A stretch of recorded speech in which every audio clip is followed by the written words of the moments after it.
할렐루야. 우리 시간에 은혜 받을 말씀은 계속해서 마태복음 24장 40절 말씀부터 44절 말씀입니다. 40절 말씀부터 44절 말씀을 통해서 같이 한 절씩 읽으면서 같이 은혜를 나누겠습니다. 우리 다 같이 믿음으로 합독합니다. 시작. 그때 두 사람이 밭에 있음에 한 사람은 데려가고 한 사람은 버려둠을 당할 것이요, 두 여자가 맷돌질을 하고 있음에 한 사람은 데려가고 한 사람은 버려둠을 당할 것이니라.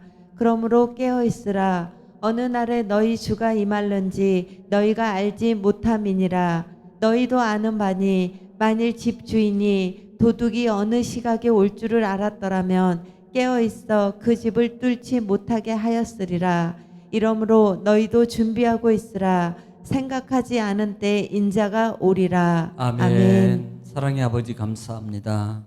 간만도 주님 은혜 가운데 우리를 보호하시고 쓰게 하시며 또 한 날 하나님 허락하셔서 하나님 먼저 주님을 찬양하며 이 시간도 주님을 경배하며 하나님의 말씀의 은혜를 덧입기를 원합니다. 하나님 이 시간도 말씀을 읽고 전하고 받기를 원하오니 이 시간 성령님 주관해 주셔서 하나님의 능력의 기적의 축복의 응답의 치유의 말씀을 통해서 우리에게 큰 은총을 베풀어 주시옵소서. 이 시간도 함께 하심을 주님 감사하며 예수님의 이름으로 기도 올리옵나이다. 아멘. 할렐루야. 오늘도 하나님은 여전히 말씀을 통해서 우리에게 말씀하십니다. 그러므로 하나님의 말씀을 여러분 하나님의 음성으로 받는 자세, 또 말씀을 받을 때 여러분 샴마 경청하고 정말로 집중하고 받으면 신명기 28장 1절로 14절의 축복을 그대로 받을 줄 믿습니다. 또 우리가 하나님 말씀이 선포될 때 반드시 해야 될 우리의 입술에 고백이 있는데 그것은 아멘이에요. 아멘은요 하나님께 영광을 돌린다는 말이고요, 아멘은 하나님의 은혜와 능력의 말씀이 그대로 믿음대로 될 줄 믿습니다라는 나의 신앙의 고백의 소리입니다. 또 아멘은요 나의 마음에 소원이 담겨진 기도입니다. 그러므로 하나님은요 우리의 입을 열어서 소리내는 그 말을 들으시고 하나님은 역사하십니다. 그러므로 아멘하여 하나님의 은혜의 능력의 축복의 말씀에 응답을 받는 여러분 되시기를 다시 한번 주의 이름으로 축복합니다. 할렐루야. 자, 우리는 지금 계속해서 마태복음 24장 말씀을 통해서 같이 은혜를 나누고 있어요. 반복의 능력입니다. 24장은 이미 예루살렘의 멸망을 예고했어요. 그리고 감람산에 있을 때에 제자들이 나와서 종용이 물어봤다 그랬습니다. 언제 어떤 징조가 나타날 것이며 언제 그때가 임할 것입니까? 라고 물을 때 예수님은 그때에 대해서 지금 24장의 말씀에 대해서 지금 말씀하고 있는 거예요. 첫째는 우리는 24장 중에서 이미 23장에서 예루살렘의 멸망입니다. 그 멸망이 뭐예요? 성전의 멸망이거든요. 그러면 왜 멸망당합니까? 예, 정말 성전이 부패해지고 그 바리새인들의 특별히 문제가 뭐예요? 바리새인들입니다. 결국은 성전이 멸망하는 이유 중에 하나가 뭐예요? 바리새인들. 결국은요 바리새인들이라는 모습은 잘못하면 우리도 될 수 있어요. 할렐루야. 우리는 나는 아니에요. 내가 바리새인일 수 있다 이 말입니다. 나 때문에 예루살렘이 멸망할 수 있어요. 여러분 이건 경각심을 가져라는 말입니다. 그래서 그러면 어떤 일들이 가장 기본적인 게 뭐예요? 적그리스도가 임할 것이다. 미혹을 할 것이다. 또 하나는 난리와 기근과 지진과 기근과 전쟁이 일어날 것이다. 근데 중요한 단어가 뭡니까? 그런 여러 가지 환란의 징조가 있을 거예요. 그런데 13절 말씀을 통해서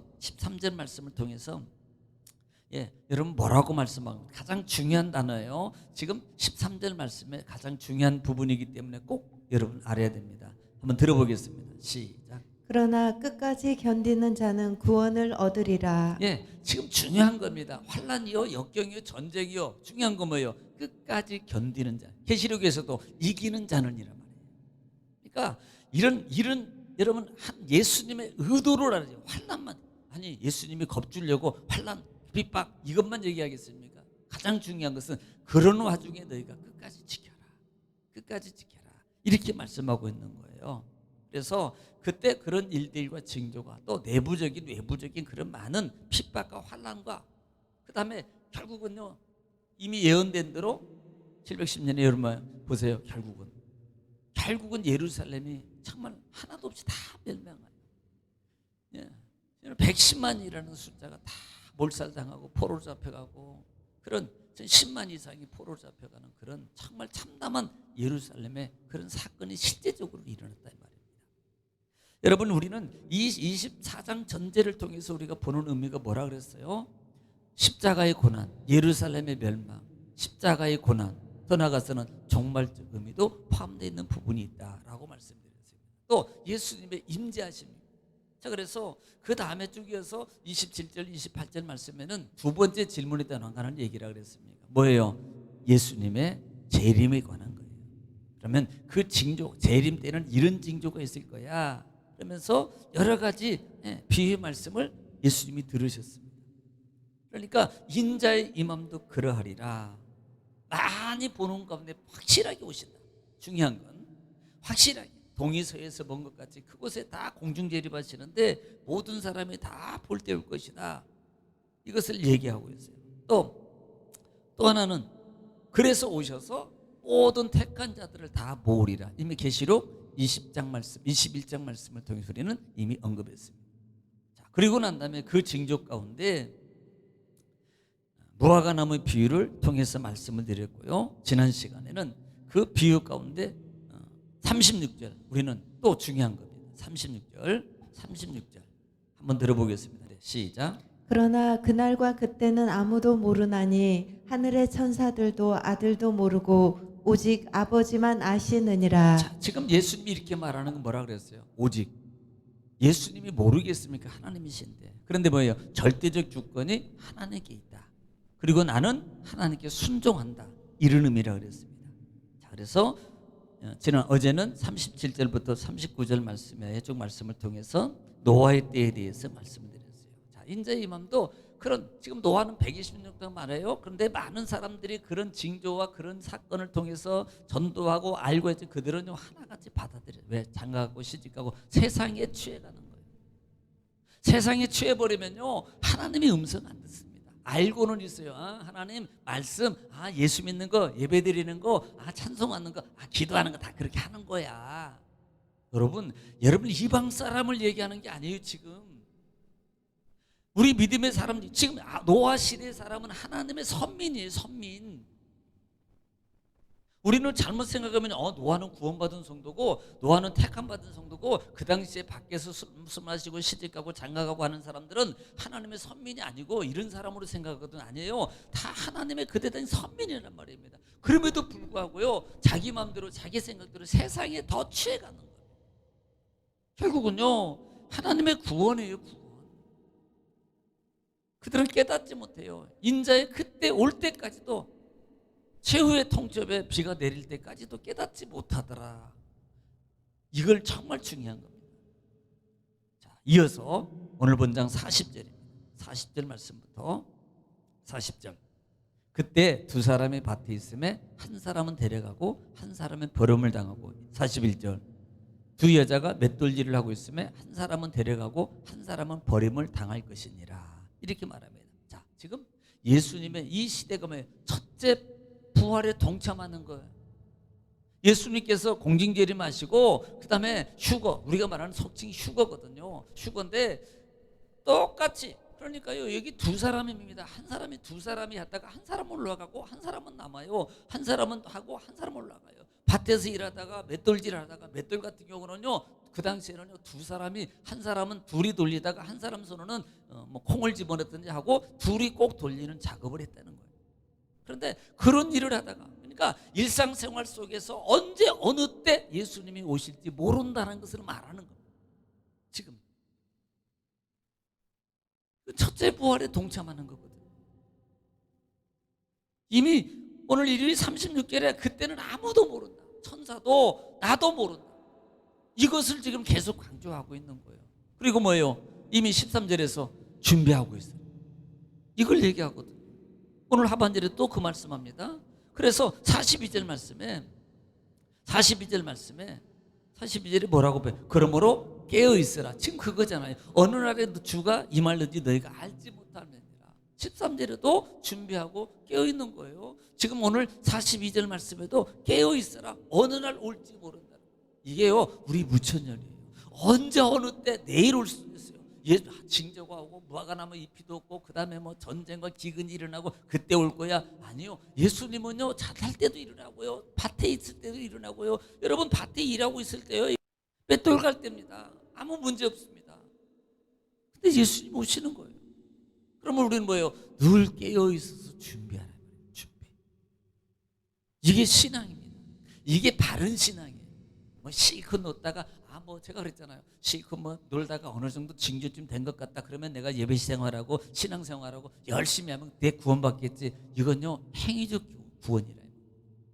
우리가 구원받았기 때문에, 나는 하나님의 은혜로 이미 구원받았기 때문에 더 열심히, 더 신앙을 지키고 하나님의 이름을 망령되게 잃지 않도록 내 삶과 내 언어와 내 행동과 내게 주신 사명의 힘을 어떤 사람보다도 최선을 다해서 감당하는데, 그것이요 게으르지 않고 끝까지 깨어 있어서 감당하는 삶이에요.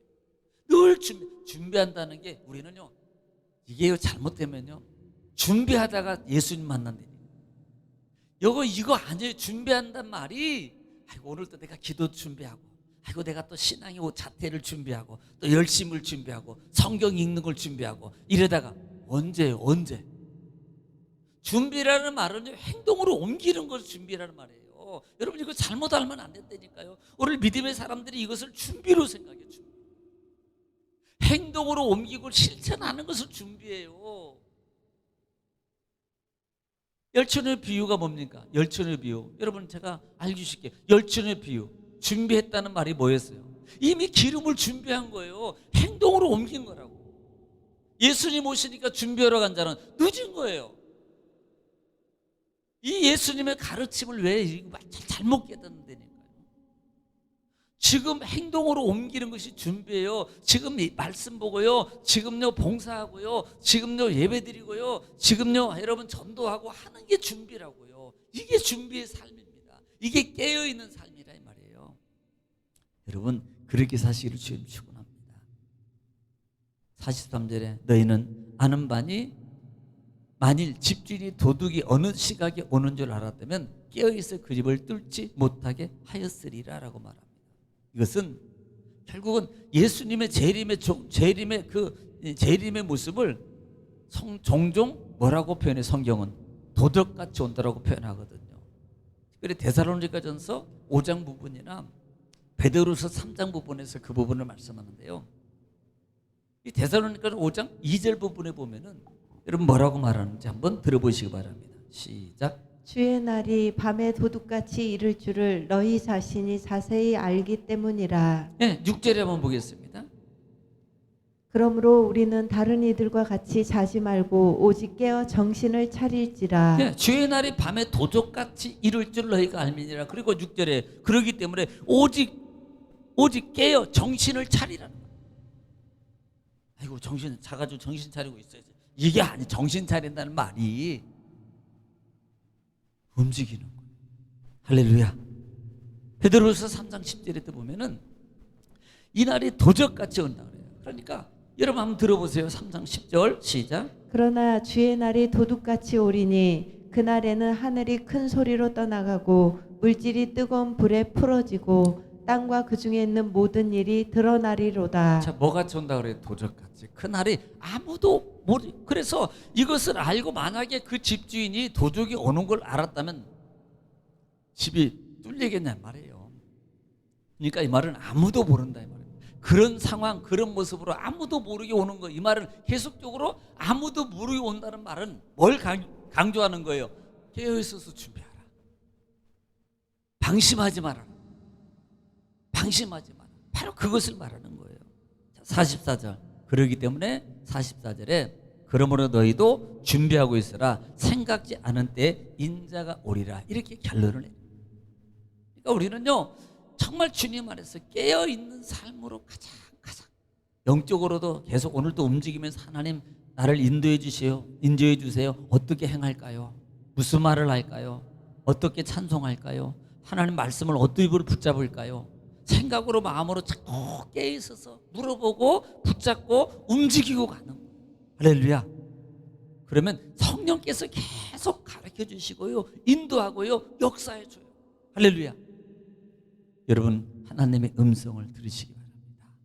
오늘 정말 다시 하나님의 음성을 들으시고 주 안에서 여러분 가정을 위해서, 자녀를 위해서, 또 교회를 위해서, 나라 민족을 위해서 이 시간에 주여 한번 부르시고 통성으로 하나님께 간절히 기도하겠습니다. 기도합니다. 주여, 걸어가시고 자비로우신 아버지, 은혜와 사랑을 주님 감사합니다. 하나님께서 우리를 사랑하시고 주 예수를 통해 십자가 은혜를 통해 우리를 도우시고 말씀을 통해 우리에게 가르치시고